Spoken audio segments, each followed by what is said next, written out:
Chapter 15. India, here she comes.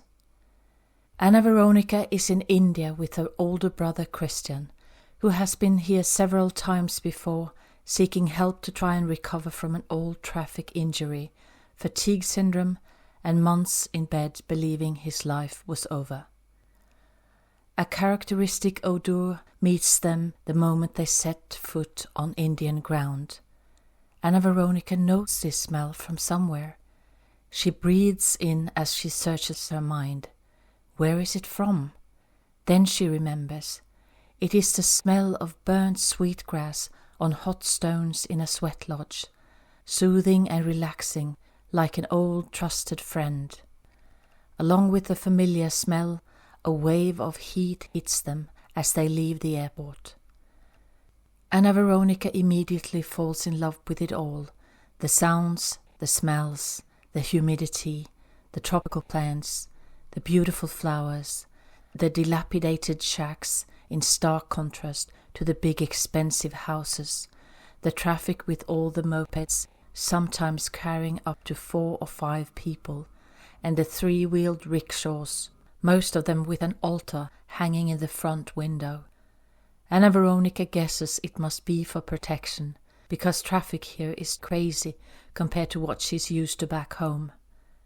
Women of all ages are wearing colorful long dresses, the younger ones often carrying a baby in a sling. She's amazed at the natural beauty of these people. After Anna Veronica receives unexpected help from Jacob's mom, she's more determined than ever to seek her own happiness, do what she loves to do, and let go of Jacob. They still have this crazy connection, of course, but that is different. During the most painful times, Anna Veronica has tried to cut the connection, but it never works. On the contrary, it always makes her feel worse. So she knows by now that they will always be connected, but not all twin flames are meant to be together, and the two of them are not. They are here to experience the highest vibrations of love, to trigger the release of everything that has been hidden up until now, and in doing so, they can open ancient wounds, allowing them to be healed. Anna Veronica goes to India for a month to write, or at least that is what she has in mind. Before going, she earns quite a bit from the sale of her e-books and audiobooks, and with the money from that, she can afford the trip. Besides, living in India is so much cheaper than living at home, which means that she can survive for longer on the same money. Still, her financial situation is dire, but she tries to give it as little energy as possible. She does not share her situation with many, afraid that it might be contagious. Before leaving, Anna Veronica has a feeling, a little voice inside, telling her that something really nice is going to happen on this trip. She wonders what it might be. They take a taxi to a beautiful village by the sea, where they will be staying for the whole trip. It stretches a few kilometers from the top of a cliff, just above the mighty coastline. When they arrive, they meet one of Christian's friends who has arranged a hotel room for them for the first night. It's not long before Anna Veronica crawls into bed, covers herself with a blanket, and rests her head on the soft pillow. It's a blessing after the long journey. After sleeping in late the next morning and enjoying a delicious breakfast at one of the many restaurants, they spend the rest of the day looking for a cheap but decent place to stay. It's late in the afternoon when they finally find it. A drunken manager meets them by the entrance at the motel. He has a big smile and walks in a stiff, upright manner. He speaks English with an endearing Indian accent that you can only love with all your heart. "Hello, it is very late, you know." "Yes, sorry about that, but we wonder if you have any rooms available. The tourist season has not started yet, so there are plenty of vacant rooms everywhere, also here." "Okay, you can come with me." He smiles and nods his head slowly and deeply one time, before he walks before them into the motel with his shoulders slightly hoisted, determined to set one foot in front of the other in order to maintain his balance. The rooms are nice, and in one of them the wall behind the bed is decorated with beautiful colors. It's a painting of trees, a waterfall coming down from a cliff, and 4 elephants bathing in a lagoon. Anna Veronica knows it will be her room. She has been seeing so many elephants lately, and the branches on the trees have almost the exact same shape as the coral that she has brought from home. Next to the bed there is a dark brown wooden desk and a chair. A light bowl is a makeshift lamp, and there is an old fan on the ceiling turning round and round. The manager tells them that it might stop if there is a power failure in the area, but that it usually only lasts for a very short time. The fan is a blessed relief from the heat and the humidity, and the days will only be getting hotter from now on. Christian haggles with the manager over the price, and they get a good deal. Deal made, they unpack their luggage and settle in. The view from the rooms is a marvelous mix of pale red tin roofs, lush green plants and palm trees. Coconut and banana grow naturally here. Through the crowns of some of the tallest trees, they catch a small glimpse of the ocean in the distance. Anna Veronica wakes up the next morning to a concert of noisy grouse and loud chanting from a mosque nearby. It strikes her that the chanting is lovely in its own way, and she wonders what the words mean. She imagines that they are chanting to welcome in the new day and sending messages of love and peace to all the people. They spend the day enjoying lovely meals and walking around the local area, which is a myriad of cafes, restaurants, small shops, sheds, houses, motels, hotels, yoga and meditation studios, as well as massage rooms and clinics. They walk along the beautiful beach and go for a refreshing swim among the powerful waves. There is a mist in the sky that gives the whole setting an air of mystery and magic.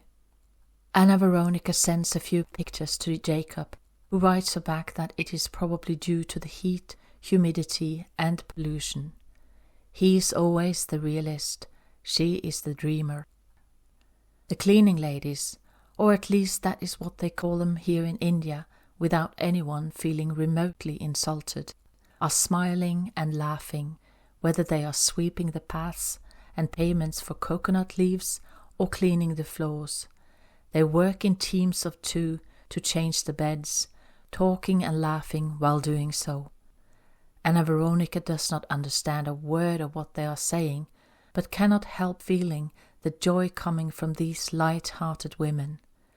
Maybe that is the secret, to always work together in pairs, to make it more fun. Or maybe the secret is not to stress about anything. No matter what, this is India, and their laughter is contagious. Christian is looking for a place that offers panchakarma. It is an Ayurvedic treatment that combines 5 different processes aimed at removing toxins from the body. He has done it twice before and recommends that Anna Veronica try it. She is reluctant, as her plan is to write her novel, and she knows from experience that this kind of process will take her full commitment, and by the sound of it, it will take most of her time and energy. She is a little curious though, and after spending a couple of days visiting a few places and talking to various people, they end up in a small place only a short distance from their motel. They are welcomed by a lovely woman and her husband, who are both Ayurvedic doctors. Anna Veronica immediately likes this place, with the sweet incense burning at the entrance, leaving a gentle and familiar smell in the air. A sign is kindly asking them to leave their shoes on a mat outside the small waiting area, which has comfortable chairs and blankets on the floor. The construction of the roof is made of coconut timber, which is wrapped in colorful blankets. Inside the doctor's office, there is a bowl of fresh flower petals on a small wooden table. They are invited into her office, one by one, for a first consultation. "Please take a seat. How are you doing?" The doctor has a friendly smile, and she has a sweet little habit of nodding her head a little from side to side all the time while speaking.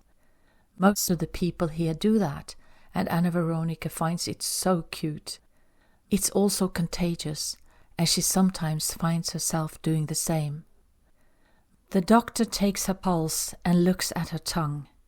Then she asks her all kinds of questions about her health, medication, work and sleeping patterns, as she takes many notes. Anna Veronica does her best to answer. She has not seen a doctor since she hit the wall with stress many years ago. "You have a strong element of earth and fire, but you have too much earth. We will have to remove that from your body." Anna Veronica is listening to what she is saying, but is reluctant. "Well, you see, my intention was to come here to write, and by the sound of it, this treatment will take most of my time and energy. I know that if I'm not committed, it will not be good." "That's right. It's entirely up to you to decide." The doctor agrees. "Did you say it will last for 21 days? "Yes, and you will lose some weight." "Okay, now we're talking." This is the sentence that makes Anna Veronica make up her mind and commit to the treatment. She will be able to write some of the time anyway, and she has a feeling it will do her good. Maybe she can finally do something about the stress in her body. For the next 21 days, they embark on a healing journey based on this ancient wisdom that goes back thousands of years. According to the Ayurvedic philosophy, Anna Veronica's body type is Kapha, earth. She takes it very seriously and follows every piece of advice given by this woman, who has studied 5.5 years to become an Ayurvedic doctor and who has to renew her exams once every year. She knows that this kind of knowledge is rare, and in many places it's lost forever. She would never disrespect it. They do not know the details of the treatment, but are told that it will begin with 1 week of cleansing, where they will drink ghee every morning before the first massage. During this time they may only eat broken brown rice and drink warm water.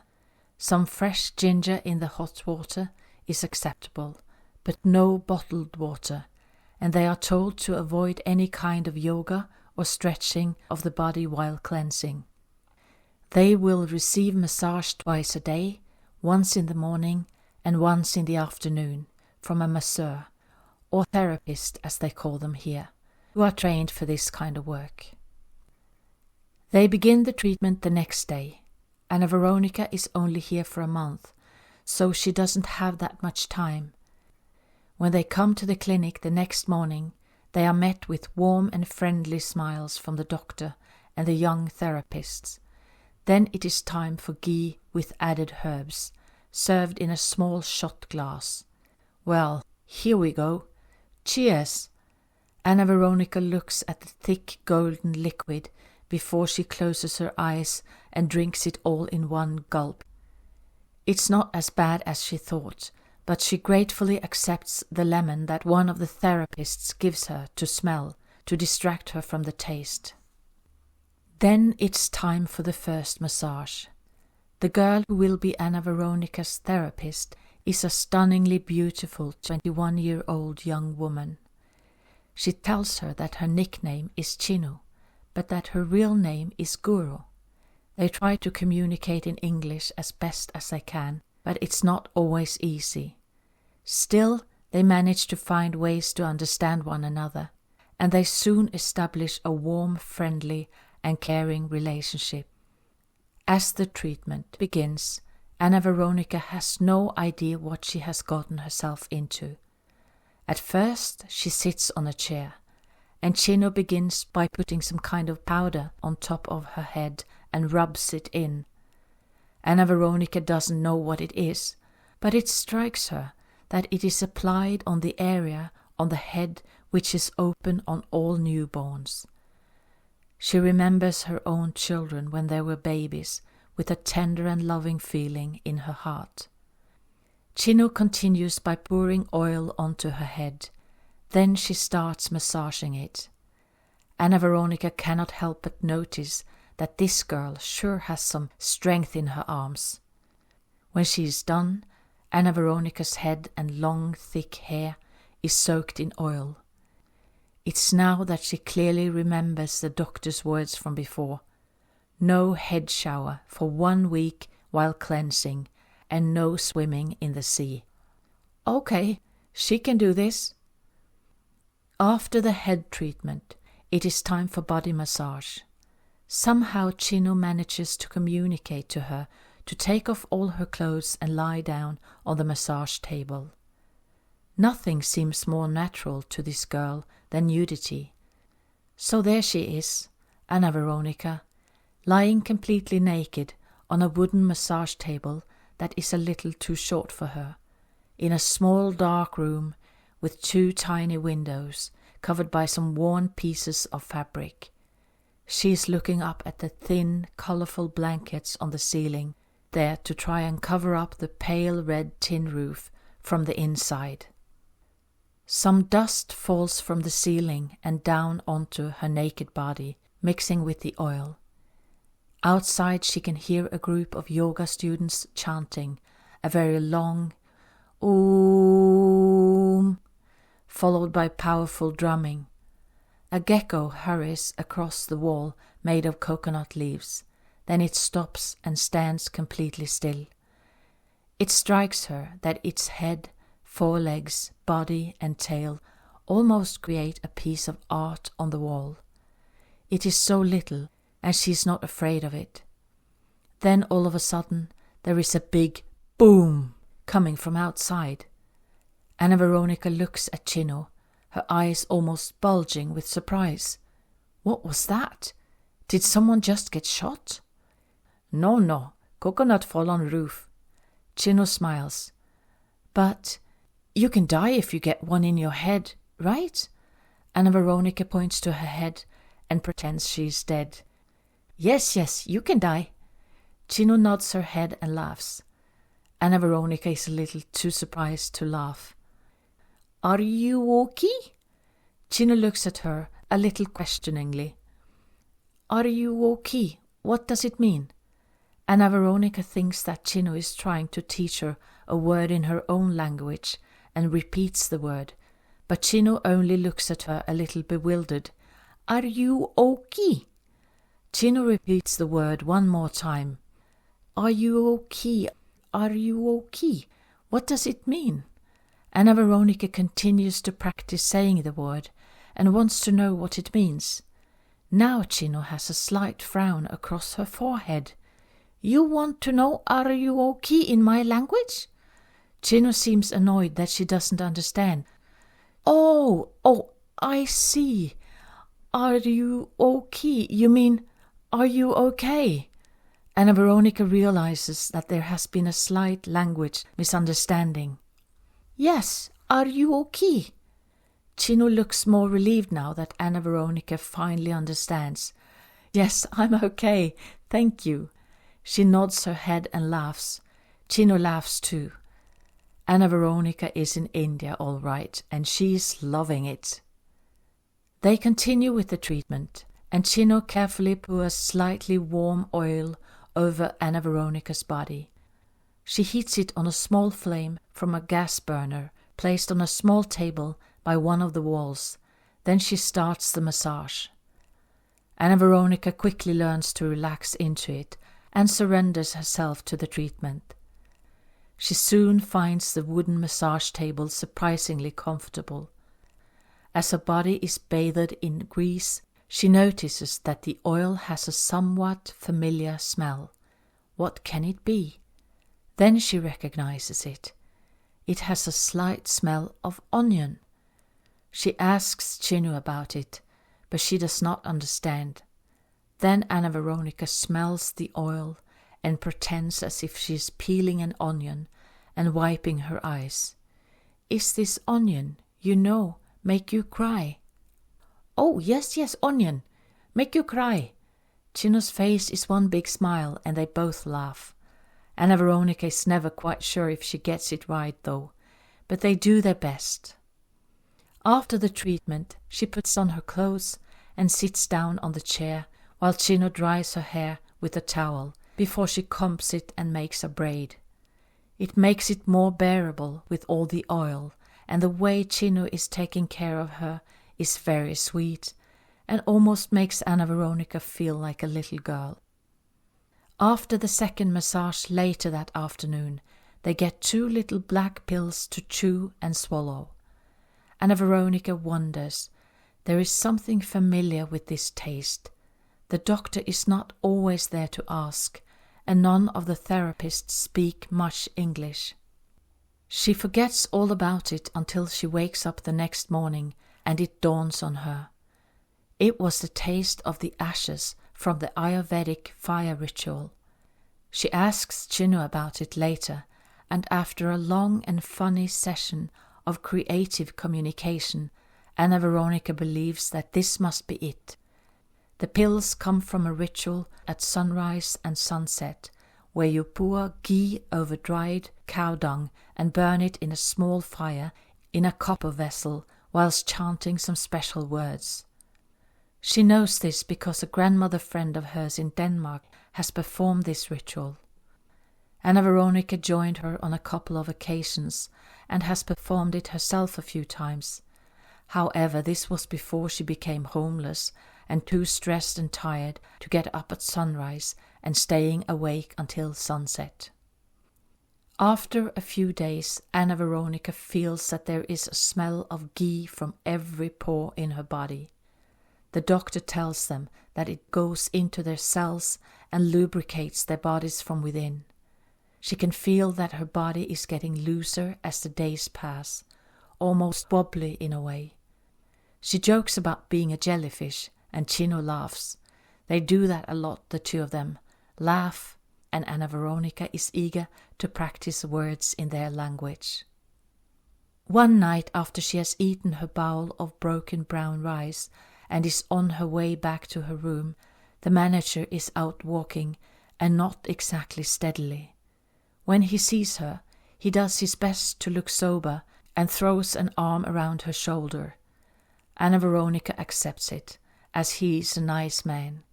It's a shame he is probably going to ruin much of his life by drinking. He shakes his head a little unsteadily from side to side. Then he looks at her. "Your whole body smells of Ayurveda." Anna Veronica intuitively takes a step away from him. This is so embarrassing. She does not want to be known as a smelly woman. Despite the alcohol, the manager picks up on why she backs away. No, I like it. I like the smell of Ayurveda." His head continues to shake for some time, even more than usual. "Really?" Anna Veronica is a little relieved. "Yes, of course." Then he tells her that his great-grandfather worked with his practice and that he lived to be over 100 years old. He also tells her that he got up at the exact same time every morning and ate his meals at the exact same time during the day. Then he hoists his shoulders in an unusually casual manner, and they both laugh. India is in her heart forever. On the morning of the 6th day, they are as always met with warm smiles and happy faces at the clinic. The doctor is also there to check if they are ready for detox the next day. Suprabhradum. Anna Veronica likes to practice her newly learned words. It means good morning. Everyone is pleasantly surprised that she has tried to learn a word in their language, and they are all laughing warm-heartedly. "Well done, you have learned some words." The doctor is smiling. "Yes, Chino taught me." Anna Veronica nods at Chino, who smiles shyly. She is always very quiet when they are in the waiting area, and especially if the doctor is there. How are you? The doctor wants to know how they are doing. Pulichu. It means awesome, and Anna Veronica can tell she's getting the hang of the pronunciation because they understand what she's saying. The taste of ghee feels slightly sickening to Anna Veronica today, though thankfully only for a short moment, even if the sensation lives on in her memory. The doctor checks their pulse and asks, "Did any of you eat any food today?" "No, we have not been feeling hungry." "Did you cook the rice?" The intelligent doctor knows what to ask for and what signs to look for. No, neither of them felt like eating, and this means they are ready for day 7. In the evening they are given a little bag containing light brown powder and some instructions on how to take it the next day. They must get up at 6, mix the powder in lukewarm water, drink it and then rest. After that, and for the rest of the day, they must drink warm water every 30 minutes. The next day Anna Veronica wakes up early in the morning before 5 and feels rested. She stays in bed until it's time to get up and knocks on Christian's door to make sure he's up. Then she boils the water and waits until it is lukewarm, adds the powder and stirs. When it has dissolved, the water is dark brown with a strong smell of carnation. Drinking it seems fine, and afterwards she lies down on the bed to relax. After about 30 minutes, the party begins. She is having fun finding names for the experience. Big Bowel Day, Super Shitty Day, Digestive Detox Day, and last but not least, the fabulous fast-flowing Feces Day. She is particularly proud of the last one and writes it to Jacob, who has been reading about Panchakarma and knows that it is not for the faint-hearted. The doctor's husband comes by the motel in the middle of the day to check on them. When he takes Anna Veronica's pulse and asks her about the morning, she makes sure to use the most decent words she knows in English. He tells her that a little later they can eat rice porridge with some added salt, and again in the evening if they are hungry. Anna Veronica thanks him for the visit, and he is on his way down the stairs when she remembers that she has forgotten to ask him the most important question ever. She runs after him. "Sorry, doctor." "Yes?" He turns around. "Can you tell me when I can wash my hair?" "Yes, tomorrow." His eyes are smiling. "Oh yes! Hooray! Yes, yes, yes!" Anna Veronica is so thrilled, and back in the room she is shaking her bum and dancing a happy dance. On the 8th day, she wakes up before 7. It is hair wash day, and she is very excited. It's her first thought on waking. An inner smile and a feeling of joyful anticipation spreads throughout her body. First she gets up, boils some water, and lets it cool while she turns on her computer. She enjoys the morning time in bed with her laptop, checking her emails, Facebook, as well as the sale of her ebooks and audiobooks. There is usually a cup of coffee on her bedside table, but not now during Panchakarma. In fact, she does not miss it at all. Anna Veronica goes out onto the veranda and sips the hot drink. It's still quiet outside. No one at the motel seems to be up. Should she wait until after the first massage to wash her hair? No. She decides to do it now and has bought some nice coconut shampoo at a price that no one but tourists like herself would pay. She turns on the shower. Her usually thick hair is now so full of oil that she can comb it with a small comb. Darn, she had forgotten. The water is colder in the morning. Anna Veronica goes ahead with washing her hair anyway. It takes 3 washes before it feels almost clean. She has got her hair back, and oh boy, is this girl a happy child.